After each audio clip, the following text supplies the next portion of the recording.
Hey all, Jason Levon, priest at St. Luke's Episcopal Church in Milwaukee, Wisconsin. Welcome to another edition of Pause and Pray. Today is December 1st, which is the first anniversary of my stepdaughter Vanessa's death, when she died after a long struggle with heroin addiction last December 1st. And this morning, Christy and I and my stepdaughter Mackenzie, we gathered at Vanessa's grave to say some prayers and lay some flowers down. But mostly, if we are honest, it was just to be there with each other, to reach out to one another, to hold one another. As I'm recording this, Christy has taken the day off from work and she's spending it with Mackenzie back at the rectory making Christmas treats. Again, because it's not so much about the treats as it is about continuing to reach out and hold one another. Because that reaching out and extending arms of love over and over seems to be the only medicine that can get us through the darkness of grief.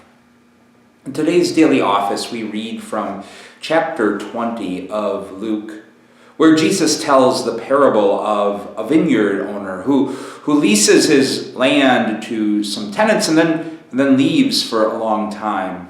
And when the vineyard owner returns and sends a slave to collect the produce, that slave is met with brutal resistance and rejection. But that doesn't stop the vineyard owner from extending a hand. Another slave is sent, and another, and then finally the vineyard owner's son is sent.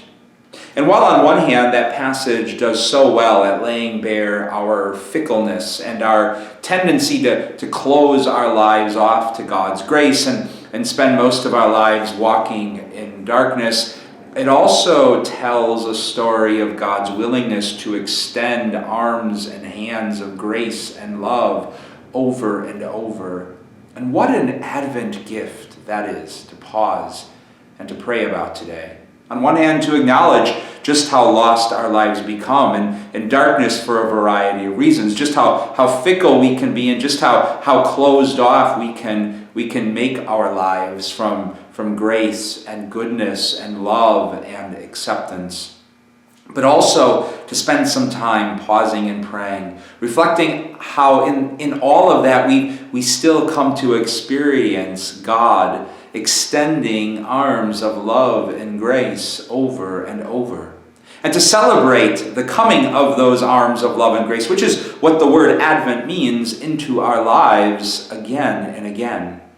Because just as Christy and Mackenzie and I are experiencing on a day like today, that extension of love and grace over and over really is the only medicine that can see us through this life and to the great gift of Christmas. God's peace and blessings to you all.